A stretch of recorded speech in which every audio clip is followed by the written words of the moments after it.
नाज़रीन किराम अस्सलाम वालेकुम वरहमतुल्लाहि वबरकातुहू। तहज़ीब टी पर आप सभी का इस्तकबाल है। मैं आपका मेज़बान आरिफ वतन और आप देख रहे हैं हमारा हफ्तेवार खुसूसी प्रोग्राम आपके मसाइल। आपके मसाइल में मुख्तलिफ मौज़ूआत पर बात करते हैं। आज का हमारा मौजू है साना तुर्किया, कुदरती आफत या कोई साजिश। इस सब पर बात करने के लिए मेरे साथ एक पैनल मौजूद है। आइए मैं आपको उससे मुतारिफ़ करा देता हूँ। नाज़रीन, मेरे पहले मेहमान खुसूसी हैं जनाब डॉक्टर तसव्वुर हुसैन ज़ैदी साहब, जो डिपार्टमेंट ऑफ जोग्राफ़ी में यह असिस्टेंट प्रोफेसर हैं जामिया मिल्लिया इस्लामिया से। डॉक्टर साहब आपका बहुत बहुत बहुत बहुत शुक्रिया जनाब। दूसरे मेरे मेहमान खुसूसी हैं जनाब अब्दुल वाहिद हाशमी साहब, जो साबिक मीडिया कोऑर्डिनेटर है UAE MSC से। वाहिद साहब आपका शुक्रिया बहुत जनाब। बहुत खैर मकदम। जी, थैंक यू। तीसरे मेरे मेहमान खुसूसी हैं जनाब आसिफ रियाज साहब, जो सीनियर जर्नलिस्ट और समाजी कारकुन हैं। आसिफ साहब आपका बहुत बहुत खैर मकदम। नाज़रीन, आप जानते हैं कि तुर्किया में जो अभी हाल में जो ज़लज़ला आया, उसके अंदर जो अफराद हलाक हुए, लगभग उनकी तादाद जो है 45,000 से भी ज़्यादा तजावुज़ कर गई।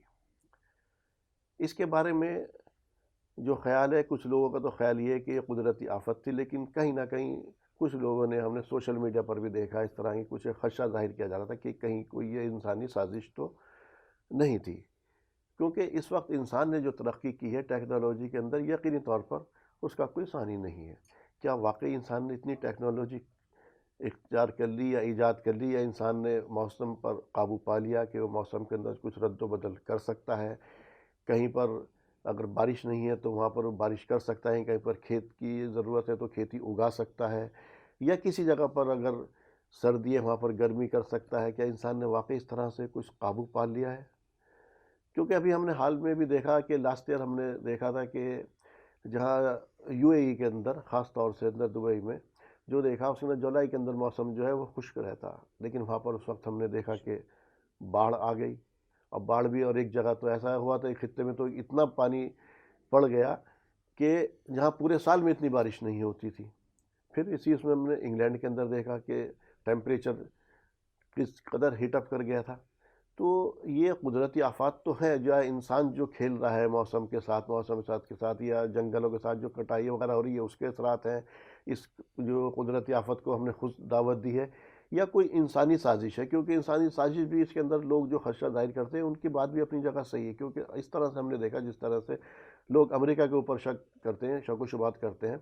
जब जापान के अंदर सुनामी आया था तो उस वक्त भी जापान ने कहा था कि ये अमेरिका की साजिश है, और इसके अंदर उसने एक हार्प टेक्नोलॉजी है उसको जिम्मेदार ठहराया था। हालांकि अमेरिका ने कहा था इस तरह की हमारी कोई, इस तरह के अंदर हमने ऐसा हरकत नहीं की है, और हम उस टेक्नोलॉजी को बंद भी कर रहे हैं। हालांकि हम जानते हैं कि अलास्का के अंदर ये टेक्नोलॉजी पूरी तरह से मौजूद है। तो सबसे पहले डॉक्टर साहब आपसे जानते हैं कि क्या वाकई इंसान ने आज इस दौर में इतनी तरक्की कर ली है कि मौसम के अंदर रद्दोबदल कर सकता है वो? जी हाँ, कुछ लेवल तक इंसान ने इतनी तरक्की ज़रूर कर ली है कि वो कुछ ऐसे इलाके जो खुश्क हैं वहाँ पर क्लाउड सीडिंग के ज़रिए बारिश जो है कर सकता है। और जैसे मैंने बताया, ग्रीन हाउसेस के ज़रिए कुछ छोटे लेवल पे, बहुत रीजनल लेवल पे ना लेकिन छोटे छोटे लेवल पे वो ग्रीन हाउसेस बना करके कुछ फसल वगैरह पैदा कर सकता है, और थोड़ी बहुत तब्दीली अपने मुताबिक जो है कर सकता है। लेकिन अभी रीजनल स्केल पे कुछ ऐसा हो रहा है, बड़े इलाकों में कुछ ऐसा हो रहा है, इसके बारे में अभी कोई जानकारी नहीं है, और कोई ऐसी टेक्नोलॉजी अभी। जी डॉक्टर साहब, मैंने अभी जैसे जिक्र किया था जी अपने ओपनिंग रिमार्क्स में जी कि UAE के अंदर हमने देखा बाढ़ जो आई थी वो उस वक्त जी में, जी जबकि वो आमतौर से खुश रहता था मौसम, जी जी जी तो वो तो एक बड़े बड़े इलाके में हाँ। है। लेकिन फिर भी यूएई छोटा सा एक मुल्क है, हम देखें कि मतलब पूरे मुल्क की सतह पर अगर इस तरह से कोई चीज़ हो, किया तो जा सकता है, लेकिन उसके लिए बहुत ज़्यादा पैसा चाहिए, और इस तरह के मतलब मौसमी उसमें तो तब्दीलियाँ मुमकिन हैं। जी और जो जहाँ तक अर्थक्वेक का या इस तरह का जो है जी जी सवाल है, जी। इसके बारे में कोई ऐसी टेक्नोलॉजी या ऐसा कुछ किया गया हो, ऐसा कोई प्रूफ है नहीं अभी। नहीं, ऐसा प्रूफ तो नहीं है। पीछे जब, जैसे मैंने कहा था कि जापान के अंदर जब सुनामी आया तो जापान ने भी इल्ज़ाम फ़ौरन अमेरिका के ऊपर जी डाल दिया कि ये अमेरिका की साजिश है। जी तो इसी तरह जब भी कुछ इस तरह का होता है, क्योंकि जो एनर्जी है चाहे वो किसी तरह से भी हासिल की गई हो, जी एनर्जी को अगर हमने कंट्रोल कर लिया तो फिर तो हम उसको किसी भी तरह से यूज़ कर सकते हैं। जैसे एटॉमिक एनर्जी है। एटॉमिक एनर्जी को तो अब आप अच्छे काम के लिए भी यूज़ कर सकते हैं, आप लाइट भी बना सकते हैं और बहुत सारे दीगर काम किए लिए जा सकते हैं उससे। जी जी लेकिन उसी को जब आपके कंट्रोल में, तो उसको आप किसी के लिए बर्बादी का भी इस्तेमाल कर सकते हैं। जी, तो बिल्कुल इसी सही। तरह से वो हार्प टेक्नोलॉजी के बारे में बात करते हैं कि ये इसके अंदर हार्प टेक्नोलॉजी का यूज़ किया गया और ये इसके अंदर से अलास्का में पूरा मौजूद है, जिसके बारे में बताएगा जी जी कि ये इसके अंदर से कुछ ये एनर्जी जो है एयर के अंदर डालते हैं। जैसे तुर्किया का जो जलजला आया उसके अंदर कुछ लोगों ने खदशा जाहिर किया कि इसमें कुछ, जब जलजला आता है तो कुछ लाइट्स नहीं होती, कुछ लाइट्स उसके अंदर दिखाई दे रही थी। तो इस तरफ आप क्या क्या ख्याल है आपका इसके बारे में? जी, इस तरह की टेक्नोलॉजी के बारे में सुना तो जाता है, पढ़ा तो जाता है जी कि इस तरह की कोई टेक्नोलॉजी है, यूएस के पास है और वो इस तरह की टेक्नोलॉजी का इस्तेमाल करके बड़े ज़लज़ले ला सकता है। लेकिन फिर बात यही आती है कि अब तक कोई इस तरह की एविडेंसेस नहीं है। और जहाँ तक आपने तुर्की के अर्थक्वेक के बारे में बताया है, हम पहले से ये जानते हैं कि तुर्की जो है वो एक वीकर जोन्स पर, टेक्टोनिकली जी जी वीकर जोन पर वो इस्टेब्लिश है। जहाँ ये अर्थक्वेक आया वो भी एक जो अरेबियन प्लेट है और एक अनातोलियन प्लेट है। जो जी जी अरेबियन प्लेट है जी वो नॉर्थ की तरफ को मूव कर गई है, जी अनातोलियन प्लेट यानी टर्किश प्लेट की तरफ को। तो उन प्लेट्स के टकराने की के कारण ही उसी की वजह से वो अर्थक्वेक आया है। ऐसा तो ये साइंटिफिकली है। बाकी जो कुछ लोग क्लेम कर रहे हैं कि अर्थक्वेक के वक्त उनको एक कोई नीली रोशनी दिखाई जी दी, जी कुछ आवाज़ थी, तो उसके बारे में अभी कुछ दूसरी एक्सप्लेनेशन होंगी शायद। तो जी। वो लोगों अभी का जो खदशा है वो एक्सप्लोर इस करना वजह से और चाहते भी है कि शायद इस पहले से किसी ने कोई प्रिडिक्शन भी कर दी थी, मुझे नाम उसको जहन में नहीं है हैं। जी जी इसके जी बारे में, जबकि अर्थक्वेक के बारे में प्रिडिक्शन नहीं कर सकते आप, जो अभी तक मुझे मेरी मालूमात है, बाकी आप बेहतर जानते जी हैं। जी जी एक साइंटिस्ट हैं और वो आयरिश जना साइंटिस्ट हैं, उन्होंने लिखा था इसके बारे में कि कोई टर्की में इस लेवल का ये अर्थक्वेक आ जी सकता है। जी ये बात सच है कि वो उन्होंने इस तरह से एक प्रिडिक्शन जो है वो की थी और वो सच हुई है। बाद में उन्होंने अफसोस भी जाहिर किया कि मैं इसको रोक नहीं पाया, जबकि मैं जान गया था ये ऐसा बिल्कुल। आने वाला है। तो लोगों ने इस वजह से कुछ खदशा जाहिर किया इसके बारे में।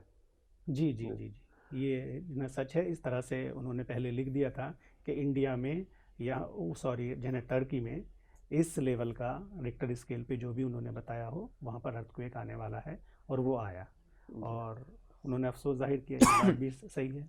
और उन्होंने इंडिया के बारे में भी कहा है कि कोई इस तरह का अर्थक्वेक यहाँ पर भी आ सकता मैं है। इस खित्ते के बारे में भी आपसे जी जानूंगा। जी जी और जी अब्दुल्ला साहब, आपसे जानना चाह रहे हैं, इस वक्त जो टर्की को जो या तुर्की को जो निशाना बनाया या निशाना बनाया, ये कुदरती आफत थी या क्या थी, ये तो खैर लोगों का तो ख्याल ये था कुदरती आफत थी, लेकिन ये खदशा था कि ये था। और उनका जो है इस चीज़ से और भी उनका जो दावा है उसको ज़ोर मिलता है या इसको तकवीत मिलती है उस चीज़ को, कि अभी जो तुर्किया है वो 2023 जुलाई के अंदर, 24 जुलाई 2023 को उसके 100 साल जो उसका मुआहदा है, वो लोज़ान जो उसका है, वो उससे ख़त्म हो रहा है। और बीच में तैयब अर्दोगान ने, वहाँ के जो सदर हैं, उन्होंने कहा भी कि 2023 के बाद तुर्किया वो तुर्किया नहीं रहेगा। तो ज़रा उसके बारे में थोड़ा मुझे बताइए, बयान कीजिए। असल में क्या है कि बहुत सारी चीज़ें जो है अंडर करंट रहती हैं, डेवलपमेंट्स होते हैं, और हमें एक चीज़ देखनी पड़ेगी इसको थोड़ा सा एक दूसरे पैराए में और दूसरे जाविये से, कि एक तरह से नेशनलिस्ट मूवमेंट्स जो है बहुत सारी दुनिया में जिसको राष्ट्रवाद बोल रहे हैं, तो हम जो है चाहे भारत की बात हो या दुनिया के दिगर जो है इलाक़ों की बात हो, तो तुर्की भी इससे अछूता नहीं है। तो इस तरह के नारे और बहुत सारी चीज़ें दी जाती हैं, बहुत सारी चीज़ें मैनिपुलेटिव भी होती हैं कि भाई उसको जो है आपको एक सर्टेन जो है पॉलिटिकल गेन के लिए, क्योंकि एक जो इलेक्टोरल पॉलिटिक्स है तो उसके कुछ लवाज़िमात होती हैं, तो उस तरह की भी चीज़ें होती हैं इसमें। लेकिन जो बड़ी चीज़ मुझे नज़र आई है इसके अंदर, जो प्रेसिडेंट हैं रजब तैयब साहब, तो उनका एक स्टेटमेंट आया कि भाई हम जो है जिनके मकानात मुनहदिम हो गए हैं, तो हम उन्हें जो है 2 साल के अंदर अंदर इंशाअल्लाह तबारक व तआला, उन्होंने बोला, एश्योरेंस दी अपनी पब्लिक को कि जिनके मकानात तबाह हुए हैं वैसे ही मकान या उससे बेहतर बना करके दिए जाएंगे और उनसे कोई भी पैसा नहीं लिया जाएगा। दूसरे ये है कि रफ़ाही इदारों का, और इसका बहुत बड़ा काम है, जो बेसिक चैलेंज है जो मैंने वॉच किया है, और रिसेंटली मेरी जो है अभी शाम का जो सिफारत खाना है दिल्ली में, वहाँ भी जाना हुआ, और ख़ास तौर से जो हमारे सहाफ़ी हैं, जो लोग इस तरह के जोन में वहाँ पे हैं, तो उनका ये मानना है कि बेसिक जो इस वक्त सबसे बड़ा चैलेंज है वहाँ पे, तो वो इमदादी कामों का है। बेशक जी। यकीनी तौर तो पर ये इमदादी है, कामों का, तो जहाँ पर 50,000 के अब जो आसपास है हलाकतें हो सबसे गई बड़ा हों, चैलेंज रेस्क्यू का प्रेसिडेंट चैलेंज रजब साहब के लिए ये होगा कि जो आवाम के अंदर एक नाराज़गी गई है एक बड़े पैमाने पर कि भाई आपने इलेक्टोरल गेन्स के लिए आप मज़हब का भी इस्तेमाल करते हैं, सारी चीज़ें बताते हैं, लेकिन ऐसी ऐसी तो वो बिल्डिंग्स तो जो अपनी है कौम को दोबारा कैसी से बनी उठाने के लिए भाई जी साहब जी जी उन्होंने ये अभी अर्तुगरुल और जी ये उस्मान या ये इस जी तरह जी की जी ना कि हमारी किस बहुत तरह की सारे टीवी तारीख रही शॉप्स है, वगैरह जो हैं वो उसको सब उन्होंने आए हैं। तमाम से जिंदा जी करने के लिए तमाम से इस तरह के सीरियल्स जो उन्होंने जी दिखाए जी जी और शुरू किए वहाँ पर इसके तुम क्या थे, क्योंकि उसको भी लोग इससे जोड़ते हैं कि ये जो एग्रीमेंट हुआ था लोज़ान वो ख़त्म हो रहा है और वो कि इस कौम को फिर दोबारा से उठाने के लिए वहाँ पर ले जाए। ये लोज़ान के बारे में आपसे जानना चाह रहा हूँ, लोज़ान जो इसका बहुत बड़ा ज़्यादा चर्चा है आजकल, इसका ये है क्या एग्रीमेंट? देखिए, जब तुर्की 1923 से कबल एक एक बड़ा खिलाफत उस्मानिया जो कायम खुलाफत थी, उस्मानिया एक बड़ी सल्तनत थी। आज के जो ममालिक हैं उसमें 40 ममालिक पे उनकी हुकूमत थी। अफ्रीका और यूरोप और एशियन बड़े कंट्रीज नाम उसमें शामिल था, लेकिन हाँ था एक थे। ये कोई खिलाफ 23 में जो सूरत हाल पैदा हुई तो उसमें क्या हुआ कि लोज़ान का एग्रीमेंट हुआ, उसमें तुर्की अरब के खित्ते और एशिया के खित्ते और अफ्रीका के खित्ते जो हैं उसमें निकलते चले गए और आखिर में उनको एग्रीमेंट इस बात पे करना पड़ा कि अब वो कौन सा तुर्की होगा, उसकी जो शेप होगी वो कैसी होगी, उसके पास जो खित्ते ज़मीन होगी वो कौन सी होगी, उस पे एग्रीमेंट हुआ। तो लोज़ान के बारे में तो कहा जाता है तो कि तुर्की को हाथ पैर बांध दिए गए से पूरी तरह से बांध दिया गया था इस लोज़ान के बारे में जो एग्रीमेंट किया गया था, जो बल्कि टर्किश ज़मीन भी यस उन्होंने नहीं नहीं कब्जा ली नहीं थी। पूरी तरह देखिए, पूरी तरह तो हाथ पांव नहीं बांधे गए थे, लेकिन उसमें एक बात ये भी शामिल थी कि तुर्की जो है कोई अपना रिसर्च, जैसे वो पेट्रोल की खोज अपने खित्ते भाई जमीन उसके में जो या आपके अपने पॉइंट्स अगर वाटर देखेंगे लोज़ान के क्या थे कि सबसे पहले तो वहाँ के जो खलीफा थे उनको जिला वतन किया गया, वहाँ जी से तमाम तर इमलाक पर कब्जा किया गया उनकी, और जो तुर्की फिर उसकी जो अभी आप तेल की बात कर रहे हैं ना, जी तेल अपने लिए निकालेगा, इंपोर्ट करेगा। जी तो वो उस पर रिसर्च नहीं कर सकता था वो। उसके अलावा जो इस्तांबुल की राहदारी है हाँ, जिससे बड़ा बिजनेस दुनिया में चलता है, जो फारसों की खाड़ी है, उस राहदारी पर भी तुर्की का कंट्रोल नहीं रह गया था। तुर्की ऐसा नहीं कर सकता था कि अचानक उस गेट को बंद कर दे। उसको उसको मेंटेन करने के लिए रजब तैयब अर्दगान ने एक और सूरत हाल पैदा की थी। वो कह रहे थे कि एक और रास्ता हम तुर्की में वो निकालेंगे 2023 के बाद बहर जी असद उसको मिला करके एक और नहर निकालेंगे जो कि सुएज नहर के हम यस, वो पल्ला होगी। आर्टिफिशियल एक और नहर बनाना चाह रहे थे। तो जी, उससे क्या होता कि ये जो राहदारी थी उसका पूरा फायदा तुर्की को मिलता। तो लेकिन मैं 2023 के बाद ही तो करते ना हाँ, वो। लेकिन नहीं, ये काम तो उन्होंने शुरू करना चाहा था। हुआ क्या कि जब यूक्रेन और रूस के दरमियान जंग शुरू हो गई तो उस राहदारी में अब जाहिर है कि फौज भी आ सकती है, क्या कहते हैं वो मिलिट्री शिप भी आ सकती है। तो अमेरिका ने खुद ये कहा कि चूंकि उस पर तुर्की का इख्तियार है, और रूस ने भी ये बात कही कि वो फौज को इंटर करने से रोके, तो तुर्की ने क्या किया, इंटरफेयर किया और अमेरिकी जो वारशिप थी एक बार उनको रोका और एक बार रशियन वारशिप को भी रोका। हाँ, इससे ये पता चल गया दुनिया को कि तुर्की का जो अभी अधिकार है उस रास्ते पे, उसका जो हक है, जो कंट्रोल है, वो मजबूत हाथों में है। तो मेरा ख्याल ये है कि तुर्की अभी उस राहदारी के बारे में सारे फैसले खुद नहीं ले सकता है। ये तो 23 के बाद ये 24 जुलाई के बाद खत्म हो जाएगा ना वो। जी फिर जी तो वो तमाम तर चीजें उन उसके कंट्रोल में मुआहदों आएंगी ना। जी उस मुआहदे के ख़त्म हो जाने के बाद बिलाशुबा तुर्की में तब्दीली आएगी, इसमें तो कोई दो मैं वही राय तो जानना चाह रहा हूँ अब्दुल्लाह साहब, क्या इसी सब चीज़ों को रोकने के लिए जो लोग खदशा जाहिर कर रहे हैं कि जो तुर्की आगे बढ़ता, जब तुर्किया हो गया तुर्की, वो आगे बढ़ता, इसी की वजह से एक ही तमाम तर एक साजिश की गई और इस तरह से एक इतना बड़ा अर्थक्वेक की एक साजिश जिससे कि तुर्की जो है वो 10 फीट नीचे बताते हैं ज़मीन के अंदर धंस गया। उसके ऊपर जो है मुझे लगता नहीं कि कोई साजिश का पहलू है ऐसा। इसके बारे में मज़ीद जो है मालूमात के लिए एक्सपर्ट्स बैठे हुए हैं यहाँ पे। मेरा सीधा सीधा मानना ये है कि अभी रिसेंटली जो है होता ये है कि 10-12 साल के बाद बहुत सारी ऐसी ऐसी चीज़ें आती हैं, रिवलेशंस होते हैं, जिससे हमें मालूम होता है कि हक़ाइक़ कुछ और हैं और दिखाया कुछ और जाता है।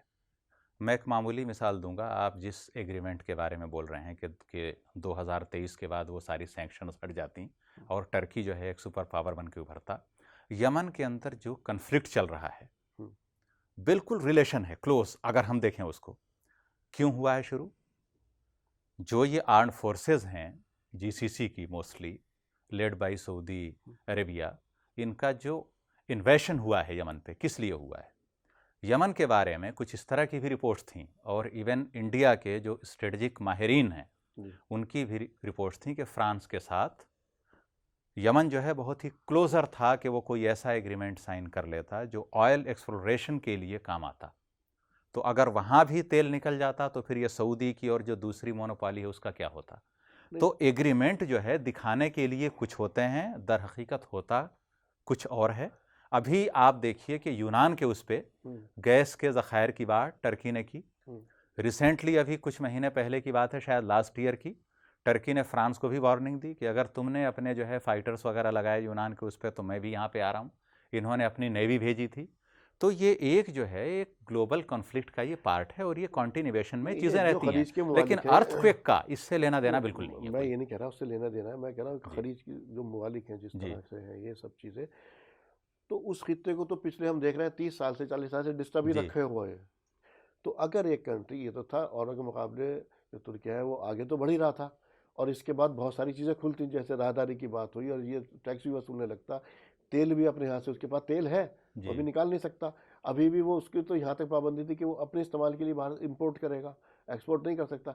इसके बाद जब चीज़ें बढ़ेंगी एक्सपोर्ट करेगा। अभी हालांकि वो अपने इस्तेमाल के लिए निकाल रहा है, लेकिन जब वो उस चीज़ को एक्सपोर्ट भी करेगा और ये समुद्र की जो बात हुई राहदारी की वो भी खोल देगा, तो दैट्स बात डेवलपमेंट तो होगा। तो और उन लोग जो यूरोप की ताकतें हैं वो इतनी बात तो ज़रूर है कि तुर्की ने अपने आप को मौक़े के फ़ायदे, अपॉर्चुनिटीज़ जो आएंगे उसका फ़ायदा उठाने के लिए तुर्की ने अपने आप को तैयार कर लिया है, इसमें दो राय नहीं है। लेकिन जलजला को उससे जोड़ देना मेरा ख्याल है कि ये कबल अज़ वक्त होगा। मैं नहीं कह रहा कि उससे उसे जोड़ देना चाहिए कि इसी वजह से हुआ जो लोगों को खदशा जाहिर कर रहा है। अभी किसी बात से डॉक्टर साहब ने कहा, इस तरह का अभी तक कोई सबूत है डॉक्टर साहब कि कभी कुछ ऐसा हुआ हो कि किस तरह का, कि कभी किसी ने कुछ इस तरह का सुनामी ले आए या फिर इस तरह की कोई बाढ़ ले आए या एक्सटर्नल इंटरफेरेंस किया हो ज़मीन में इस तरह से।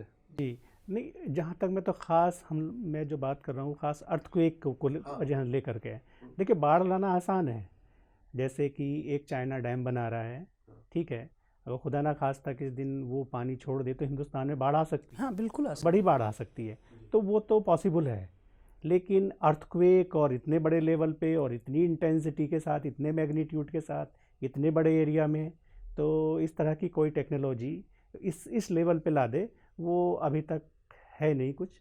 और थियोरेटिकली लोगों ने जो उनको मालूम होना चाहिए कि कम से कम अगर टेक्नोलॉजी ना हो तो कम से कम इसकी साइंस अवेलेबल है कि इस तरह से लाया जा सकता है, वो भी नहीं है अभी। ये चीज़ भी नहीं है इस तरह से क्यों, जैसे अभी मैं अगर इसमें एक बात अगर मैं ऐड करूं तो वो इंटरेस्टिंग बात मैं सोच रहा था कि देखिए इम्कानात की दुनिया, मैंने एक किताब लिखी थी इम्कानात की दुनिया, वो बहुत मशहूर हुई वो किताब इम्कानात की दुनिया। तो जब मैं उस बुक को लिख रहा था तो हैरानी हो रही थी मुझे कि ये दुनिया इम्कानात से किस कदर भरी हुई है, यहाँ कुछ भी हो सकता है। जैसे मुझे कुरान की एक आयत मिली, उसमें ये बात थी कि शैतान जो है फरिश्तों के दरमियान अल्लाह जो हुक्म जारी करता है उसको सुनने की कोशिश करता है वो, यानी अर्श के उस हद तक जाता है। और फिर फरमाया, कुरान ने उसको बताया कि कैसे वहां से रिएक्शन आता है। तो सहाबुन साकिब, उनको एक मिसाइल नुमा हथियार से मारकर गिराया जाता है, आग उनके पीछे एक लगा दी जाती है और वो भागता है। मुझे ये लगा कि इस दुनिया में इम्कानात इस कदर ज्यादा है कि एक शख्स अल्लाह की बात को भी सुनने की कोशिश कर रहा है, कर सकता है। जी इस नुक्ते नजर से मैं ये डिनाई नहीं कर सकता हूं कि किसी के पास ये ताकत नहीं हो सकती है कि वो जमीन को हिला दे। मुमकिन है कि ये टेक्नोलॉजी भी किसी के पास हो, या मुमकिन है कि 200 साल के बाद लोग ऐसी टेक्नोलॉजी के साथ या फिर सामने किसी आ के जाए। पास अगर है देखिए तो वो फ्यूचर इसको- से इनकार नहीं किया जा सकता। इम्कानात हमने से इनकार नहीं कर एटम सकते। बम बना लिए हैं, तो अगर बड़े लेवल पे कुछ हो, लाखों जिन्हें TNT के हम बॉम्ब बना लें, जी तो वो पॉसिबल है। इतने आप एरिया को हिला सकते हो, इसके लिए बहुत ज़्यादा एनर्जी चाहिए, ठीक है। तो पॉसिबिलिटी तो हर चीज़ की है, और पॉसिबिलिटी एग्जिस्ट एवरीवेयर। ये तो एक मतलब एक कहना चाहते, ये तो बिल्कुल सच बात है, और अच्छा, हम उन्हीं पॉसिबिलिटीज तो का इस्तेमाल साजिश की करते जो हैं। थ्योरी है, इसके जी। चैप्टर को हम क्लोज नहीं कर सकते। मतलब साजिश हुकूमत का इम्कानात मौजूद है, इम्कानात मौजूद, बिल्कुल बिल्कुल है, इस तरह- पॉसिबिलिटी है, जी, वो जी। हो सकता है, अच्छा, कर डॉक्टर- सकते हैं ऐसा। डॉक्टर- लेकिन ये इस खास इंसिडेंट के बारे में तो अभी नहीं। मैं इसके बारे में अगर ना कहूँ, अगर इंसान ने एनर्जी कंट्रोल कर ली है तो उसका तो इस्तेमाल वो कंट्रोल तरीके से तो कर सकता है ना। जब आपने एक एनर्जी को, एक ताकत को कंट्रोल कर लिया, मेरे कंट्रोल में वो ताकत, तो मैं अपने हिसाब से उसे कहीं भी इस्तेमाल जी कर सकते हैं। और अर्थक्वेक क्या है, ये एक एनर्जी ही है एनर्जी है ना। जो मेरा सवाल वही था कि ये अर्थक्वेक किस तरह से आता है, इसका क्या है, जरा उसके बारे में थोड़ा सा बताइएगा। अर्थक्वेक आने के कई रीजंस हैं, नेचुरल रीजंस भी हैं और एंथ्रोपोजेनिक यानी इंसान के बनाए हुए रीजंस भी हैं। अब एक वक्त पहले शायद ना होते हों, लेकिन अब होने लगे हैं। जैसे कि अब ये नेचुरल रीजंस क्या हो सकते हैं, नेचुरल रीजंस ये हो सकते हैं कि जो हमारी ज़मीन है वो अलग अलग टुकड़ों में टूटी हुई है। हमारी ज़मीन को जो देखें ये अलग Plates अलग जिसको लेयर्स में कहते है, एक कोर है, एक मेंटल है, एक क्रस्ट है। तो क्रस्ट का और मेंटल का जो ऊपर का हिस्सा है तकरीबन 100 किलोमीटर मोटा, Yes. इसको हम कहते हैं लिथोस्फीयर। और ये जो लिथोस्फीयर है, ये जो लिथोस्फीयर वाला, उसके ऊपर ये प्लेट्स हमारी एक तरह से रिलेटिव मूवमेंट में है, ये तैर रही हैं, उसके ऊपर चल रही हैं। ये कभी कभी ये एक दूसरे से टकराती हैं तो एनर्जी पैदा होती है। ये खिसक रही हैं, एक दूसरे से टकरा रही हैं, दूर हो रही हैं, तो इससे जो कंप्रेशनल फोर्सेस हैं, प्रेशर की जना रूप में एनर्जी है, वो इकट्ठी होती रहती है।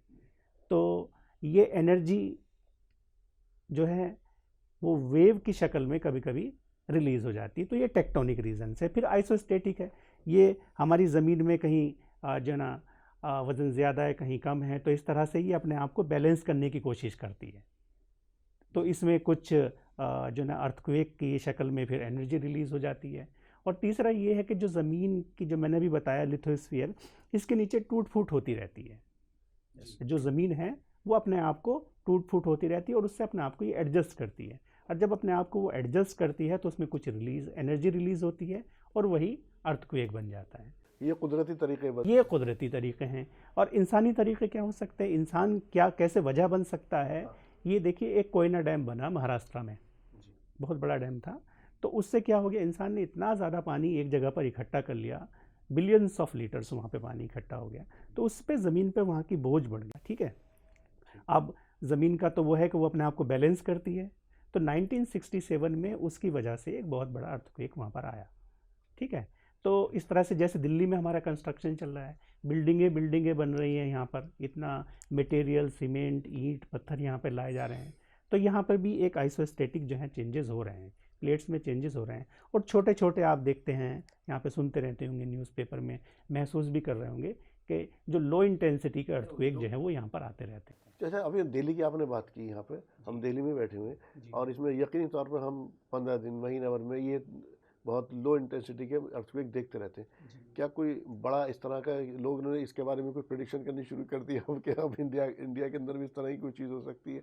क्या कुछ है ऐसा पॉसिबिलिटी है? जी पॉसिबिलिटी है, क्योंकि हम खुद एक जो दिल्ली है, अगर हम पूरे हिंदुस्तान को सीवियरिटी के बेसिस पे, मैग्नीट्यूड के बेसिस पे ये कुछ जोन्स में बांटें कि कहाँ सबसे ज़्यादा, मतलब वो कौन सा इलाका है जो सबसे ज़्यादा अर्थक्वेक प्रोन है और उससे कम कौन सा है, उससे कम कौन सा है, तो इस तरह से इनको 4 जोन्स में बांटा गया है। और हिंदुस्तान जो 5th जोन है, ऐसा कोई इलाका नहीं इंडिया में जहाँ पर अर्थक्वेक ना आता हो, हर जगह आते हैं, कहीं कम कहीं ज़्यादा। तो जो हिमालयन जोन है जी इंडियन प्लेट के नॉर्थ में, और ये सबसे ज़्यादा अर्थक्वेक प्रोन एरिया है और हम बिल्कुल उसके करीब में हैं, तो हम जोन 4 में आते हैं। तो दिल्ली में ये पॉसिबिलिटी है इस इंटेंसिटी का दिल्ली में आने? जी बिल्कुल 1905 में, मैं आपको बताऊं, 1905 में 8.3 रिक्टर स्केल का अर्थक्वेक इंडिया में ऑलरेडी आ चुका है। अच्छा। जी, और तकरीबन 8 से ज़्यादा के अर्थक्वेक इंडिया में आए हैं। तो ये पॉसिबिलिटी है इंडिया में कि जो अभी टर्की में अर्थक्वेक आया है 7.8, इतना या इससे ज़्यादा मैग्नीट्यूड का अर्थक्वेक इंडिया में आ सकता है, क्योंकि हम खुद एक जो ना साइज्मिक एक जोन पे हम भी हैं जी। हमारा जो हम इंडिया है, हमारी ये एक अलग प्लेट है और हम यूरेशियन प्लेट से टकरा रहे हैं, तो उससे जो है ना अर्थक्वेक जो है वो पैदा होते रहते हैं, और फ्यूचर में ऐसी पॉसिबिलिटी है, ज़रूर आए ना ये अलग बात है, लेकिन पॉसिबिलिटी हमेशा बनी रहेगी। लेकिन ये पॉसिबिलिटी हमेशा बनी रहेगी, हमें उसके लिए तैयार रहना चाहिए। आसिफ साहब, अब थोड़ा सा मैं रिलीजियस उस पर आ रहा हूँ। अल्लाह ताला ने खुद कहा ना कि ये तो है कि पूरी तरह से कौमों को नहीं मिटाया जाएगा इस तरह से अज़ाब को, लेकिन जुज़वी कुल्ली अज़ाब तो नहीं आएगा, लेकिन जुज़वी अज़ाब तो आते रहेंगे। फिर ये मुसलमान हमेशा साजिश ही क्यों ढूंढता है? हर चीज़ में साजिश नज़र आती है, अपने अमल नहीं दिखाई देते। देखिए, दो बातों को अलग कर सकते हैं। दुनिया में इम्कानात इस कदर ज़्यादा हैं कि साजिश के इम्कानात भी बहुत ज़्यादा हो गए हैं, इसलिए साजिश की भी बात होगी और दूसरी बातें भी होंगी। साजिश से इनकार नहीं किया जा सकता, क्योंकि जब साजिश नहीं देखेंगे तो आपने कुछ रिएक्ट नहीं करेंगे। मतलब कि जैसे हमें पता चलेगा कि एक्सटर्नल इंटरफेरेंस हुआ तो फिर आप क्या करेंगे? आप कोई नई टेक्नोलॉजी खोजेंगे कि हम उसको पकड़ सकें। तो पहले आपको साजिश की तरफ भी ध्यान देना होगा, ऐसा नहीं कर सकते कि उस चैप्टर को क्लोज करें। अब रही बात दूसरी बात कि अल्लाह ताला जो डिवाइन पनिशमेंट जिसको आप कहते हैं, आपने जरा सी आपकी बात आपने कहा कि हम उसको देखेंगे कहीं कोई बाहर से साजिश तो नहीं, कुछ एक्सटर्नल जी जी। ये तुर्की का मसला क्या क्या सीखा 1998 में, इतना बड़ा ज़ल्ज़ला आया, फिर अब उससे बड़ा आ गया। मुमकिन है कि उन्होंने रिसर्च किया हो और पाया कि कोई एक्सटर्नल इंटरफेरेंस ना हुआ हो। लेकिन देखिए, मैं 2-3 बातें अभी आपके सामने कहना चाहता हूँ। देखिए, कुरान में कहा गया है वल जिबाला औतादा, और मैंने पहाड़ को गाड़ दिया। दूसरी जगह फरमाया ताकि ज़मीन तुमको लेकर भाग ना जाए। जी। देखिए क्या हुआ है, तरक्की की तरफ हम पूरी दुनिया दौड़ रही है। आप हिंदुस्तान में देखें, पहाड़ों की कटाई इस तरह हो रही है जैसे खेत में हम फसलों की कटाई करते हैं। आप बिहार में छोटी छोटी पहाड़ियां थी, आप जानते हैं अल्लाह तबारक तआला ने ज़मीन जो बनाई, तो इसकी जो सतह है, जो डॉक्टर साहब बता रहे थे 100 किलोमीटर है, कहीं पे थोड़ा कम और कहीं पे थोड़ा ज़्यादा। तो कुदरत ने क्या किया, अल्लाह ने क्या किया कि कहीं पे इसको हिलना था तो कम वजन डालना था, तो पहाड़ियां बनाई। और तो नहीं थी, मेरा सवाल वो था। जी नहीं, मैं उस पे भी आ रहा हूं। कहीं पे बड़े पहाड़ बनाए, तो क्या हुआ कि हमने पहाड़ों को काटा। अब अगर देखिए, कभी क्या होता है, सरहद के इस पार आप हैं, सरहद के उस पार एक दूसरा मुल्क है, उसने अगर अपने पहाड़ को काट दिया तो ऐसा नहीं है कि वहीं सिर्फ तबाही आएगी, वो तबाही आपके यहाँ भी आ सकती है, क्योंकि जोन में एक ही जोन में आप थे। तो मेरा ख्याल ये है कि क्लाइमेट चेंज जो हुआ है, जो हमने पहाड़ों की कटाई की है, वो भी एक फैक्टर बन सकता है, लेकिन वहां की सूरत हाल में ये बात नहीं कही जा सकती। एक बात। दूसरी बात ये है कि डिवाइन पनिशमेंट की जो आपने बात की, बिलाशुबा कुरान में इसका जिक्र है। देखिए, कुरान में कौम शुएब का जिक्र आया है। वो क्या करती थी? नाप तोल में कमी बेशी करती थी। जब वो लेती थी, जब वो देती थी, नहीं, जब वो कौम लेती थी तो ज्यादा लेती थी, और जब उसको रिटर्न करना होता था तो तौल में कमी करके देती थी। उनके नबी ने, शुएब ने उनको वार्निंग दी, समझाया कि अल्लाह को ये काम पसंद नहीं है और वो तुम्हें पनिश करेगा, तुम लोग इस काम से बाज आ जाओ। कौम बाज ना आई तो क्या हुआ? फ़अख़ज़तहुमुर रजफ़तु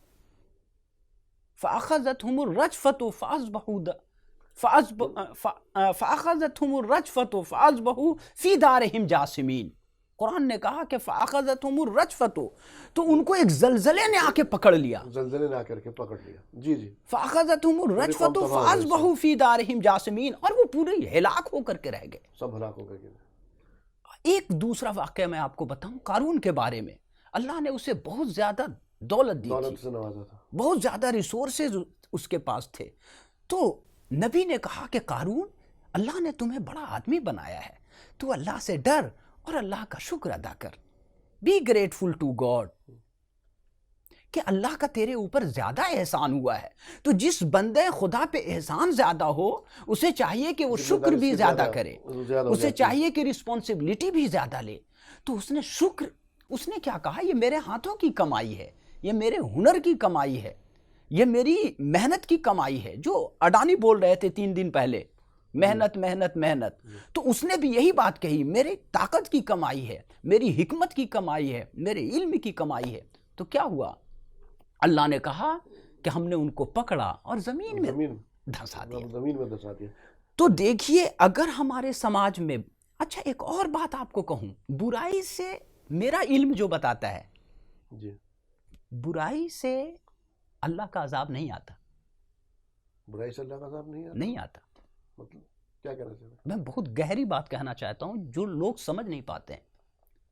अल्लाह का अजाब बुराई के ऊपर सरकशी से आता है, यानी कि आपने चोरी की तो अल्लाह का अजाब नहीं आएगा, लेकिन किसी ने अगर आपको समझाया कि मेरे भाई चोरी ना कर, और आपने कहा मैं खुल्लम खुल्ला करूंगा, तू कौन बेवकूफ है जो मुझे समझाता है। जब कौमें सरकश हो जाती है, फिर उनको, जब कोई कौम बुराई पे सरकश हो जाए, किसी के समझाने पे भी समझने के लिए तैयार ना हो और खुल्लम खुल्ला इसका ऐलान करने लगे, तब अल्लाह का पनिशमेंट आता है।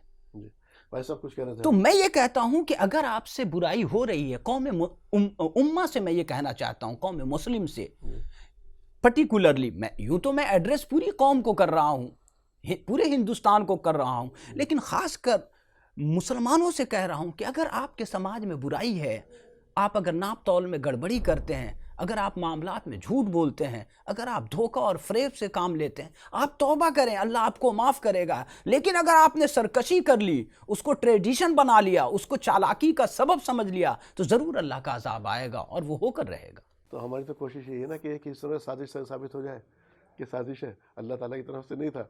जी भाई साहब कुछ कह रहे हैं? असल में मामला यही है कि फ़िलहाल इसको जो है हम साजिश करार न देते हुए, बहसत मुसलमान अगर हम इसको एक वसी पैराए में देखें तो वही है कि इस तरह के जो भी वाक़यात रूनुमा होते हैं, तो एक तो मिल्लत इस्लामिया के लिए और बिलउमूम पूरी नौ इंसानी के लिए इसमें एक जो है आजमाइश का है और इसमें एक सबक का भी है कि भाई हम जो है अपना मुहासबा करें, थोड़ा सा देखें, क्योंकि अल्लाह ने जो पूरी कायनात बनाई है, तख्लीक की है, तो इंसान अफजल है सब में। तो इंसान जब अफजल है तो लेकिन उसके बावजूद उसकी सर्टेन लिमिटेशंस दी गई हैं। अब जैसे हम अगर अपने भारत की बात करें, जैसा कि बताया डॉक्टर साहब ने कि भाई हम भी जोन 4 में आते हैं, दिल्ली वगैरह और बहुत सारे। अभी आप देखिए जोशीमठ के अंदर क्या हो रहा है, कुदरत के कुछ नॉर्म्स हैं, अगर पहाड़ हैं, जंगलात हैं, जब आप काटेंगे डेवलपमेंट के नाम पे, तरक्की के नाम पे, अब आप सोचिए कि जो दरारें वहाँ आई हैं ज़मीनों में, जिस तरह से बड़ी बड़ी बिल्डिंग्स जो है, आप देखिए कि दिल्ली के अंदर या जो उसके आसपास के इलाके हैं, अगर हम देखें तो जो मिडवल पीरियड था या और उससे पहले, तो सारा बोझ दिल्ली पे नहीं था, बहुत सारे शहर डेवलप किए थे नए नए। आजकल क्या है कि हम जो है, जो बात मैंने कही उसको फिर जो है उसी पे जोर देते हुए कि दुनिया के मसाइल कुछ और हैं, हमारा जो हुक्मरान टोला है वो नेशनलिज्म के नाम पे बताता कुछ और है, करता कुछ और है। जब सारा बोझ दिल्ली पे आएगा कि भाई दिल्ली में कपड़े की भी फैक्ट्री होगी, दिल्ली में फलां फैक्ट्री भी होगी, दिल्ली में ही केमिकल की फैक्ट्री होगी, आप जो है दूसरे शहर में ये सब चीज़ें डेवलप क्यों नहीं करते? तो जब सारा बोझ एक ही शहर में आएगा, एक ही जगह आएगा, सब कुछ वहीं होगा, तो आप देखिए कि बहुत सारी जगहें दिल्ली की हैं जिसके बारे में रोज़ाना अखबारात में रिपोर्ट्स आती हैं कि फ़लाँ एरिया धंस रहा है, फ़लाँ एरिया में मकान जो है गिर रहे हैं, फ़लाँ एरिया में मकानों में दरार आई है, फ़लाँ जगह ये हो रहा है, झीलमिल क्रॉसिंग के पास ये हो गया, कश्मीरी गेट के पास जो है दिल्ली में ये हो गया, नोएडा के पास ज़मीनों में दरारें आ रही हैं, कुछ जो है बिल्डिंग जो है मेट्रो की वजह से हिल रही हैं। मैं मेट्रो का मुखालिफ नहीं हूँ, मैं डेवलपमेंट का मुखालिफ नहीं हूँ, लेकिन उसके सर्टेन नॉर्म्स हैं कि आप कुदरत के साथ जो है खिलवाड़ न करें। तो जब आप इस तरह की जो है महाराष्ट्र के अंदर एक डैम के अंदर, तो उसकी वजह से ये की वजह से भी अर्थक्वेक वगैरह आने के चांसेस हैं या आया, उसके वजह से जो भी डॉक्टर साहब बता रहे थे। डॉक्टर साहब जो जोशीमठ का हवाला दिया अब्दुल्ला साहब ने, ये क्या वजह थी? देखिए, जोशीमठ जो है वो एक जो लैंड स्लाइड्स के ज़रिए लाई गई मिट्टी है जी, वो उस पर बना हुआ है। तो लैंडस्लाइड्स के ज़रिए वो मिट्टी लाई गई, वो जमा हुई पहाड़ की तलहटी में, और वो मिट्टी पूरी तरीके से मजबूत नहीं हो पाई जितनी मजबूती उसको चाहिए। एक ये वजह रही, और उस पे जाकर के बहुत ज़्यादा बिल्डिंगें ऊपर बना दी गई। ठीक है, फिर उस मिट्टी में जो वो लैंडस्लाइड के ज़रिए लाई गई मिट्टी है उस पर, उसमें नीचे एक्वेफर यानी पानी भी जमा है, पानी उसके अंदर है। तो फिर कुछ इस तरह के प्रोजेक्ट्स वहाँ पे चलाए गए जिससे कि वो एक्वेफर जो था वो उन्होंने पंक्चर कर दिया। अब उस मिट्टी के नीचे का पानी निकल गया, ठीक है, और ऊपर ज़्यादा बोझ रखा हुआ है, ठीक है, तो उसमें सब्सिडेंस होने लगा उस जगह पर। दूसरी जगह पर भी ऐसा होगा, तो इस वजह से वहाँ पर वो जो है ना प्रॉब्लम हुई है। वैसे अभी आपका जो ताल्लुक जो डिजास्टर मैनेजमेंट है उससे भी है, इस तरह के उसमें आप क्या कहेंगे, उसके किस तरह से इसको फिर हम रेस्क्यू करें, क्या करेंगे इसके देखिए जो बचने के लिए? जी जी जी, देखिए अल्लाह ने हमें दिमाग दिया है, सलाहियतें दी हैं अलग अलग, और साइंस भी उसी सलाहियत का नाम है जी। ठीक है, ये अल्लाह की ही देन है, इसे अल्लाह से जो अलग समझे वो गलत बात है। ठीक है, तो हमें सलाहियत दी, सोचने समझने की ताकत दी, हमने मशीनें बनाई, और हमने बहुत सारी चीज़ें, टेक्निक्स और टेक्नोलॉजी दोनों डेवलप कर ली है। अब हमको ये मालूम है पूरी दुनिया में कि वो कौन से इलाके हैं जहाँ अर्थक्वेक ज़्यादा आते हैं, वो कौन से इलाके हैं जो कि डिज़ास्टर प्रोन है, अलग अलग डिज़ास्टर्स के लिए हमने उन्हें आइडेंटिफाई किया हुआ है, उनकी वल्नरेबिलिटी को हमने आइडेंटिफाई किया हुआ है। ठीक है, तो अब इंसान को चाहिए कि वो उनके मुताबिक बिहेव करे, काम करे, और अपनी एक्टिविटीज़ को उनके जन मुताबिक मोल्ड करे। ये तो डॉक्टर साहब आपको रोक रहा हूँ, ये तो 1998 में जब इसमें तुर्की में जब पहले ज़लज़ला आया था जी इस तरह का, उन्होंने बहुत सारी चीज़ें डेवलप की थी और अपने यहाँ कुछ नॉर्म्स वगैरह चीज़ें की थी, और फिर ये उससे बड़ा, तो क्या वहाँ क्या कमी रह गई इस चीज़ में? जी जी, हो सकता है कुछ इम्प्लीमेंटेशन में। आपको एक एग्जांपल जापान का दूँ। जापान में रोज़ाना अर्थक्वेक आते हैं जी, लो इंटेंसिटी के, कभी कभी बहुत ज़्यादा इंटेंसिटी के भी हो जाते हैं, लेकिन वहाँ के लोगों ने, वहाँ की गवर्नमेंट ने, वहाँ की सोसाइटी ने अपने आप को बहुत अच्छी तरीके से वहाँ पर अडेप्ट कर लिया है। बहुत अच्छे बिल्डिंग नॉर्म्स उन्होंने बनाए, बिल्डिंग बायलॉज हैं, उनके मुताबिक उन्होंने अपनी बिल्डिंग्स बनाई, अपने शहर बनाए, और अपनी ज़िंदगी को वहाँ के मुताबिक जो उन्होंने डाला हुआ है। तो वहाँ अगर कोई बड़े मैग्नीट्यूड का, बड़े इंटेंसिटी का अगर कोई अर्थक्वेक आ भी जाता है तो उन पर ज़्यादा फ़र्क नहीं पड़ता। यूएस का लीजिए, यूएस में भी जो कैलिफोर्निया रीजन है जी, वो भी जुआन डी फुका नाम की एक प्लेट है, जी, उसके आसपास ही वो इस्टेब्लिश है जी, लेकिन वहाँ भी बिल्डिंग्स उन्होंने इसी तरह की बनाई हुई हैं जो कि अर्थक्वेक प्रूफ है ऑलमोस्ट। ठीक है, कोई बिल्डिंग अर्थक्वेक प्रूफ नहीं हो सकती, लेकिन उन्होंने अपने आप को बनाया हुआ है इस तरीके से। लेकिन तुर्की में कहीं ना कहीं हो सकता है, जैसे कि अभी हम जिक्र कर रहे थे थोड़ी देर पहले, कि जो वहाँ लॉज हैं उनकी इम्प्लीमेंटेशन में कोई खामी रह गई हो, ये भी एक। और दूसरी ये कि जो अर्थक्वेक था ये था भी बहुत बड़ा, 7.8 कम नहीं होता, ये बिल्डिंग को ढला देगा। मुझे जापान पे याद है, जापान के अंदर सुनामी के बाद जापान ने कैसे ऐसे उसे कंट्रोल किया कि वहाँ दोबारा सुनामी नहीं आया, उसके बाद नहीं आया? देखिए वो तो एक रेयर इंसिडेंट था, वो जो उसका जो मैग्नीट्यूड था 2011 में किसी का भेजा हुआ, उसने शक भी जाहिर किया था और उसने उसको कंट्रोल भी किया है। जी, 2011 में उसकी इंटेंसिटी बहुत ज़्यादा थी, 9 थी। हाँ। इसकी 7.8, उसकी 9 थी, और उसने बहुत बड़ी सुनामी भी वो लेकर के आया। देखिए जो इस तरह के मैग्नीट्यूड के अर्थक्वेक होते हैं वो बहुत कम आते हैं। रोजाना के ट्रिमर्स तो रोजाना, जमीन रोजाना हिल रही है, लेकिन वो कुछ तो इतने कम है कि हमें महसूस नहीं, ज़्यादातर हमें महसूस नहीं होते। जी, ठीक है, एक हद के बाद ही हम अर्थक्वेक को महसूस कर सकते हैं। ठीक है, तो वो तो रोज़ाना आते हैं और वो आते रहेंगे, लेकिन ऐसे अर्थक्वेक बहुत कम होते हैं जो कि रिक्टर स्केल पर 6 या इससे ज़्यादा के होते हैं, बहुत कम होते हैं, और वो भी 7.8 या 9 के, ये तो रेयर जना कह लीजिए। इस तरह के अर्थक्वेक आते नहीं हैं, कभी डिकेड्स में या सेंचुरीज़ में इस तरह के अर्थक्वेक आते हैं। जी भाई साहब, आप क्या कहेंगे कि जो अभी हमने देखा, जो डॉक्टर साहब बताए थे, वहाँ जो भी कमियाँ हुई या जो भी कुछ हुआ इसमें, या एक जैसे हम कह रहे हैं साजिश, या लोग कह देते हैं कि साजिश है इसके अंदर, उसमें, तो उसको के डेवलपमेंट को रोकने के लिए क्या बस यूएस के पास एक यही रास्ता था या और कोई रास्ता नहीं था कि जो इस तरह से, भाई ये तो पहले भी इंटरव्यू किया है इसने इसके अंदर जाकर के? अब इसके ऊपर तो जो है रास्ते बहुत हैं, और आप देखिए कि पिछले जो है 15-20 साल में अगर आप देखेंगे तो उसने जिस तरह से वायोलेट किया है इंटरनेशनल नॉर्म्स को, यही रीज़न है कि आज रशिया यूक्रेन के अंदर या जिसको जहाँ मौका मिल रहा है जो लोग घुस रहे हैं, और जब अमेरिका और सो कॉल्ड चैम्पियंस जो हैं ह्यूमन राइट्स और इंटरनेशनल नॉर्म्स के जब आते हैं सरमन्स देने अपने, तो उनको एक बेफिटिंग रिप्लाई मिलता है कि व्हाट यू हैव डन।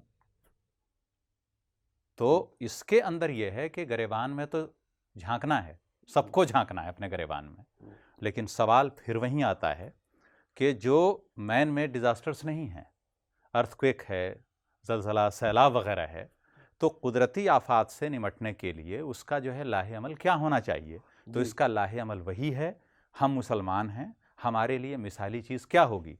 अब जैसे बहुत सारी बातें आई, हज़रत उमर रज़ियल्लाहु ताला अन्हो के दौरे खिलाफत में कहत पड़ा, क्या आप ये बोलेंगे कि भाई ईमान कमज़ोर था, ये वाली चीज़ थी, ऐसे था, इसलिए हो गया? वो तो एक जो है, एक जो है मिसाली चीज़, मिसाली क़यादत, लेकिन उसके बावजूद कहत आया। आप देखिए उन्होंने कैसे मुकाबला किया। उन्होंने भूखे रहे, उन्होंने बोला कि अगर किसी गरीब के यहाँ अगर वो एक वक्त खाना खा रहा है तो मैं भी ऐसी खाऊंगा, जो आदमी जैसे है मैं भी वैसी करूंगा। गांव गांव जाकर के वो घूम रहे हैं, देख रहे हैं। तो रिस्पांस क्या है गवर्नमेंट का इस वक्त जो है, जिस पे मैं ज़्यादा और मैं जो है रिक्वेस्ट करूंगा कि आप इस चीज़ को एक बड़े पैमाने पर लोगों के बीच जाना चाहिए कि जो भी अर्थक्वेक आ रहा है, जैसे मैंने बताया अभी कि हमारी रिसेंटली जो है विजिट्स हुई, बाकायदे जो है वहाँ के जो सिफारतकार हैं उन्होंने बोला कि हमारे लिए सबसे मेजर चैलेंज क्या है कि एक जो सीरिया का है, टर्की को किसी न किसी तरह से पहुँच रही है मदद, लेकिन आप देखिए कि शाम क्या है, कई साल से उस पर पाबंदियाँ लगी हुई हैं। पाबंदियाँ यूरोपीय यूनियन की हैं, पाबंदियाँ जी, उसके बावजूद अभी जो है रिसेंटली लास्ट वीक अमेरिका ने बोला कि 6 महीने के लिए हम ह्यूमैनिटेरियन ग्राउंड्स पे इन सारी पाबंदियों को हम मौखर कर रहे हैं। सवाल यह है, मौखर किया आपने अब तक वहाँ पे, अगर हम अपने भारत की बात करें, भारत ने एक बार प्लेन भेजा है, दमिश्क गया है। वो जो चारों उसके अतराफ में कौन से ममालिक है बताइए आप? टर्की है, नहीं तो टर्की है, इराक है, ये सब है। आप बताइए कि अगर अर्थक्वेक आता है, ये अर्थक्वेक सबसे ज्यादा डिजास्टर सीरिया के लिए क्यों है? क्योंकि ये उस एरिया में आया है जहां ऑलरेडी कन्फ्लिक्ट है। इदलिब देखिए एरिया क्या है, अलिप्पो का मतलब यह है कि जो अहमियत भारत में बॉम्बे की है, जस्ट लाइक दैट शाम मुल्क का अलिप्पो जो है वैसे ही था। और ये सारे का सारा इंसर्जेंट्स जो है उनके कंट्रोल में है, ये सारा नॉर्दर्न सीरिया जहां पे ये आया है। वहां सूरत हाल ये है कि जो जर्नलिस्ट हैं ग्राउंड पे, उन्होंने बोला है कि वहाँ के बच्चे ऐसे हैं कि उनको दूध के लिए नहीं है टाइम, दूध प्रोवाइड कैसे हो, फूड मटेरियल और बहुत सारी चीज़ें तो हैं। बहुत सारे बच्चे अर्थक्वेक के बाद इसलिए मर रहे हैं कि उनको जो है मामूली चीज़ें नहीं मैसर हैं। तो इस पाबंदी को वो से सपोर्ट कर रही है आपको, जो गवर्नमेंट है। सबसे बड़ा चैलेंज यही है कि गवर्नमेंट जो है वो भी सपोर्ट रिबिलियंस के एरिया में घुसेगी कैसे, उनके पास लाहे अमल क्या है, कैसे आप जाएंगे वहां पे? उससे ज्यादा सरकार मार चुकी बताइए है, वहां की सरकार खुद। तो मेरा बोलना यही है कि अर्थक्वेक जो है, जो हम बोल रहे हैं कि भाई कुदरती आफत है, ये है कुदरती आफत ने उतने आदमी नहीं मारे हैं जितने इन्होंने अपने जो है जो हमारे सो कॉल्ड ह्यूमन राइट्स के हैं और ये सब चैंपियंस इन्होंने मारा है। तो फिर इंसानियत को तो फिर शक क्यों ना करें इन पर? नहीं, बिल्कुल शक की गुंजाइश है, हमारे सारे माहिरीन बोल रहे हैं गुंजाइश है, लेकिन अर्थक्वेक के मामले में अभी कोई कंक्रीट एविडेंस ऐसा नहीं है जिससे ये बोला जा सके। लेकिन जो है दुनिया जो है पॉसिबिलिटीज़ का है, पॉसिबिलिटीज़ रहती यहाँ पे, इम्कानात हैं। और बिल्कुल जो है अल्लाह तबारक व तआला ने कुरान करीम में इरशाद फरमाया है कि ये बोलते हैं कि हम इस्लाह करने वाले हैं। दर हकीकत ज़मीन में फसाद पैदा करने वाले, बर्पा करने वाले यही हैं, फसादी हैं ये, जो ये नारा लगाते हैं कि हम इस्लाह करने वाले हैं। तो ये जो है पूरी दुनिया के लिए ये है, और मुसलमानों की जिम्मेदारी इसलिए बढ़ती है कि आप अपनी जो है हैसियत को, अपने उसको आप पहचानें और अपना मुहासबा करें, और आप किसी के दामे फरेब में ना आएँ, किसी ताकत के और इसके और मॉडर्निटी और इसके उस पर। आपको जो है अपना एक लाहे अमल मुरत्तब करना है और उसके ज़रिए से आपको अपने रास्ते बनाने पड़ेंगे, वरना कुदरती आफत आए, कुछ भी आए, उसका लाहे अमल आपके पास नहीं होगा। कहीं लाहे अमल दिखाई देता आपको किसी इसमें? देखिए, मैं ये कहता हूँ कि कुदरती आफात किसी एक खित्ते के लिए नहीं है, ये कहीं भी आ सकते हैं। ये आफात जो है, और ये ऐसा नहीं है कि सिर्फ जलजला की शक्ल में ये आफत किसी भी तरह से कोई भी हो सकता वो है, बीमारी कुदरती की आफत शक्ल में भी आ सकता है, जो हमने देखा दुनिया लेकिन बाकी औरों के लिए तो वार्न है वो। जी। लेकिन क्या होता है कि हर इवेंट, हर घटना, हर वाकया से हमें सबक लेना चाहिए। मैं इस बात का कायल हूं कि जो कुछ हुआ है, देखिए सबसे पहला काम क्या करना चाहिए, स्काई राइज बिल्डिंगें क्यों बन रही हैं? क्या जरूरत है? आपके पास इतनी जगह हैं, तुर्की के पास क्या जगह की कमी है? यार 9 करोड़ की आबादी है, 10 करोड़ की आबादी, फिर स्काई राइज आसमान को छूती हुई इमारतें क्यों बनाई जा रही हैं? आज मुझे ये इत्तला मिली, मैं खबर पढ़ रहा था वहां की वेबसाइट पर जाकर, तो मालूम हुआ कि आज उन्होंने ऐलान किया है कि 3 मंजिला या 4 मंजिला से ज्यादा कोई इमारत जो नई कंस्ट्रक्ट होगी वो नहीं बन सकती है। तो ये एक पहला कदम, अच्छा कदम है। दूसरी बात यह है कि कल परसों की बात है, मैं लगातार उस पर निगाह रख रहा हूं। परसों क्या हुआ कि वहां 8 बड़े चैनल्स ने डोनेशंस मांगे। तो तुर्क बहुत दिलदार कौम होती है, ये कौम कभी थक कर बैठने वाली कौम नहीं होती। आपको मालूम है $8 बिलियन 8 घंटे में जमा हुए। तो मैं ये कह सकता हूं यकीन के साथ कि वो कौम साल 2 साल के अंदर अपने आप को रीबिल्ड कर लेगी, इसमें दो राय बिल्कुल नहीं है। जो टर्की है उस पर कोई पाबंदी भी नहीं, जैसे भाई साहब ने कहा। जी, वो रही अभी आपने बात कहा कि सीरिया की। 8 बिलियन डॉलर उसको मिल गए, जी वो तो कर लेगा। जी, वो बेचारे जो सीरिया वाले हैं, रही उनको बात तो सीरिया की, ये टर्की, ये जो लेकिन टर्की वाले ये भी मार रहे हैं और वो भी मार नहीं रहे हैं, देखिए, एक और ऊपर से नहीं अल्लाह की देखिए, कुदरती आफत भी। मैं आपको बताऊं, रही बात सीरिया की, उनकी कैसे मदद करेंगे आप? उनका जो बॉर्डर सटता है वो तुर्की से सटता है। तो ये अभी तक तुर्की में जो वो इलाके हैं, हलब का इलाका जो इन्होंने बताया, हलब का जो इलाका है उसको जो भी रिसोर्सेज पहुंच रहे थे, फूड मटेरियल्स पहुंच रहा था, जो कुछ भी पहुंच रहा था वो तुर्की से पहुंच रहा था, ठीक है। और वो तुर्की को सपोर्ट भी करते हैं, वही लोग थे जो इधर भाग कर आए थे, फिर बाद में इन्होंने उनको वापस भी भेजा है। तो मेरा ख्याल ये है कि भेजा, मार मार के वापस भेजा नहीं, बाज लोगों को वापस भी, चूंकि वहां पे ना जब असद की मोनोपोली टूटी और उनका जो जुल्म टूटा, तो वो वहां से उनकी फौज जब पीछे हटी तो इनको कहा गया कि अब आप अपने घरों में वापस जा सकते हैं। तो जब ये वापस गए हैं तो फूड का इंतजाम और दूसरे रिसोर्सेज का इंतजाम तुर्कों ने किया। मेरा ख्याल यह है कि तुर्की को बहुत जल्द अपने पांव पे खड़ा होना है ताकि वो अपने ब्रदर्स की मदद भी कर सकें। और इसमें दोबारा मार सके नहीं, इसमें मारने के बाद नहीं, तुर्कों ने नहीं मारा, आप ये समझें। भाई साहब, क्या जो वो इलाका है जहाँ सीरिया में तुर्कों ने तहफ्फुज़ नहीं था, तुर्कों ने तहफ्फुज़ दिया है, मारा नहीं है। देखिए ऐसा है, बिल्कुल सीधी सीधी बात जो मैंने शुरू में बोला था, अभी भी उस बात पे कायम हूँ। नेशनलिज्म चाहे किसी भी फॉर्म में हो, मैं उसको नेगेट करता हूँ, नंबर 1 बात। नंबर 2 कि कुर्द जो हैं जी, उनको क्या टर्की इराक में नहीं मारता है? क्या कुर्द इंसर्जेंट्स को कुचलने के नाम पे सीरिया का वो जो पूरा बॉर्डर जहां पूरे कुर्द रहते हैं, क्या वहां पे बमबारमेंट टर्की ने नहीं की है? रशियन प्लेन को जो मार के गिराया था, किससे इनपुट मिला था, क्या हुआ है, सबको मालूम है। वो सबको मालूम जी है। जी वो जी, तो एक साजिश कैसा था, क्या ही है सब। हाँ, वो साजिश कैसा था। तो हम ये जो है बोलते हैं, मेरा सीधा सीधा मानना ये है कि इस जो है अर्थक्वेक ने तुर्की को, सीरिया के हुक्मरानों को, मगरबी दुनिया को, मगरबी ताकतों को और दुनिया के जितने लोग अमन के बड़े बड़े दावे करते हैं, सबको अपने गिरेबान में झांकने का मौका दिया है कि इंसानी इक़दार की पामाली से गुरेज करो। ये अर्थक्वेक एक मौका है टर्किश गवर्नमेंट के लिए भी, सीरियन गवर्नमेंट के लिए भी, रिबेल्स के लिए भी, कि आप इंसानी बुनियादों पर लोगों को मदद फराहम करें। कम से कम कोई एक जो है, ये एक मौका है। इस डिज़ास्टर के अंदर भी अगर आप मौके के उसमें हैं, तो ये एक तरह से हम ये माने कि अल्लाह तबारक व तआला ने हमें जो है अपने एक तरह से आमाल को दुरुस्त करने का एक मौका दिया है कि अपने गुनाहों की तौबा करो, जो लोग इसमें इफ़ेक्टेड हैं उनकी मदद करो, इंसानी बुनियादों पे आप कम से कम अब आप जुड़ने की कोशिश कीजिए। तो अगर इसको इस नज़रिए से नहीं देखा गया तो ये डिज़ास्टर बहुत भयंकर होने वाला है और ज़्यादा। जी जी, इंसानियत के लिए एक आखिरी पैगाम आपसे। जो मैं इन्हीं की बात को आगे बढ़ाऊंगा, इन्होंने एक अलग नज़रिए से कुछ लर्न करने के लिए कहा डिज़ास्टर में, और डिज़ास्टर मैनेजमेंट में हम भी, ये हमारा एक रूल है कि हम हर डिज़ास्टर से कुछ ना कुछ सीखते हैं, ठीक है। और ये डिज़ास्टर भी एक बहुत बड़ा लेसन हमको दे करके गई है। और हम ये देखें कि हमने क्या क्या खामियां छोड़ दी थी जिनकी वजह से नुकसान इंसानी हो माली हो इतना क्यों हुआ। ठीक है, अभी हम बिल्डिंग बनाने की भी बात कर रहे थे, तो हम डिज़ास्टर मैनेजमेंट में एक लफ्ज़ का इस्तेमाल करते हैं, बिल्ड बैक बेटर, यानी जो आप बनाए दोबारा वो अच्छा हो।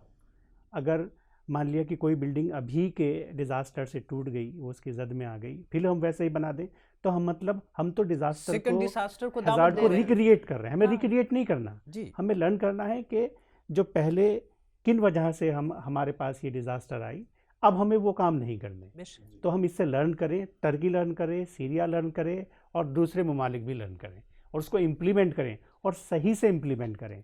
और वो तो अच्छी तरह से जानते हैं, टर्क्स हैं, दूसरी वहाँ की साइंटिफिक कम्युनिटी अच्छी तरह से जानती है कि वो एक तरह के एक जो है साइज्मिक सेंसिटिव जोन पर हैं और वहाँ अर्थक्वेक आते रहेंगे, ये आखिरी नहीं है, वहाँ आते ये रहेंगे। इंटरनेशनल तो कम्युनिटी के वहाँ लिए वो भी अपने बिल्डिंग नॉर्म्स, अपने जो इंफ्रास्ट्रक्चर डेवलपमेंट के नॉर्म्स हैं और जो दूसरी तरक्की इकोनॉमिक जो भी कुछ वो करें, वो उस तरह से करें कि जो ये अर्थक्वेक का पहलू है वो हमेशा उनकी पॉलिसीज़ में प्रोग्राम का एक हिस्सा रहे। नाज़रीन, आज हमने बात की साने तुर्किया, साजिश या कोई कुदरती आफत। देखिए, अल्लाह ताला को कोई भी काम करने के लिए किसी की ज़रूरत नहीं पड़ती। अल्लाह ताला पहले भी इस तरह के जो कुदरती आफत आते रहे, और अगर आप साजिश ढूंढते रहेंगे, यकीनी तौर पर उसमें भी वो भी एक पहलू, उस पर काम करना चाहिए, लेकिन अपने गिरेबान में भी झांकना चाहिए। जैसे अभी बात आई, जो डिज़ास्टर होते हैं वो इस तरह के आपको मौक़े फराहम करते हैं। सबसे बड़ी बात यह है, अपना मुहासबा कीजिए और सोचिए, किसी भी तरह से ऐसे मौके पे कभी भी इंसानियत जो है वो नहीं हारनी चाहिए। जो अभी भाई साहब ने बात की नेशन की, हम आज भी नेशन के अंदर ही बैठे हुए हैं, कहीं पर भी हमें उम्मत नज़र नहीं आती। हमें एक दूसरे के साथ हाथ बढ़ाना है, उसकी मदद करनी है, वरना इस तरह की आफत आती रहेंगी। और ये तो ज़रूर है कि आप सल्लल्लाहु अलैहि वसल्लम ने दुआ की थी, तो कुल्ली तरह से तो पूरी ये उम्मत जो है तबाह नहीं होगी, लेकिन ये जुज़वी अज़ाब हम पर आते रहेंगे। हमारे लिए सबक है, हमें इससे सबक लेना चाहिए। आप सभी लोगों का प्रोग्राम में शमूलियत के लिए तहे दिल से बहुत बहुत शुक्रिया। शुक्रिया। तो नाज़रीन, आपके मसाइल में आज इतना ही। इसी के साथ अपने मेज़बान को दीजिए इजाज़त। अस्सलामु अलैकुम वरहमतुल्लाहि वबरकातुहू।